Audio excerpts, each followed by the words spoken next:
गांव के बाहर एक बड़ा खेत था जहां लाल लाल रसीले तरबूज उगते थे।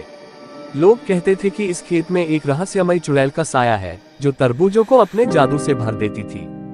गांव के लोग दिन में तो खेत में काम करते थे, लेकिन रात होते ही वहां जाने से कतराते थे।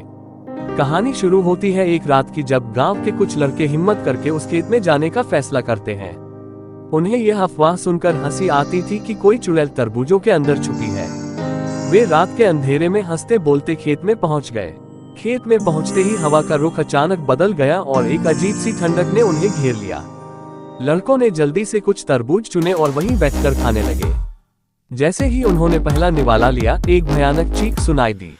वे सब चौकन्ने हो गए, लेकिन एक ने इसे हवा की आवाज कहकर टाल दिया। परंतु जैसे ही दूसरा लड़का तरबूज के पास गया, तरबूज का रंग लाल से काला हो गया और उसमें से खून निकलने लगा। अब सबकी सांसें थम सी गईं। अचानक खेत के कोने से एक काली परछाई उभरने लगी। वो परछाई धीरे धीरे आकार ले रही थी। वह चुड़ैल थी। उसकी आंखें जलती हुई अंगारों जैसी थी और उसके बाल बिखरे हुए थे। उसने एक भयानक हंसी के साथ कहा, तुम लोग मेरे तरबूज खाने आए हो, अब तुम्हें इसका अंजाम भुगतना पड़ेगा। डर के मारे लड़कों ने वहां से भागने की कोशिश की, लेकिन उनकी टांगें जैसे जड़ हो गई थी।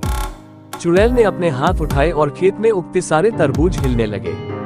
तरबूज फटने लगे और उनमें से छोटे छोटे लाल रंग के भूत निकलने लगे। वे भूत तेजी से लड़कों की ओर बढ़े और उन पर झपट पड़े। अगली सुबह गांव वाले जब खेत में गए तो उन्होंने चारों तरफ तरबूज के छिलके और फटे हुए कपड़े पाए, लेकिन लड़कों का कोई निशान नहीं मिला। कहते हैं कि उस रात के बाद से कोई भी उस खेत में नहीं जाता।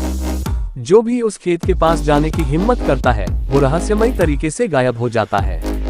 और खेत में उगते हैं लाल लाल तरबूज, जो आज भी किसी की आंखों में भय और दहशत का कारण बनते हैं, क्योंकि वह तरबूज वाली चुड़ैल अब भी वहां रहती है और हर रात नए शिकार की तलाश में होती है।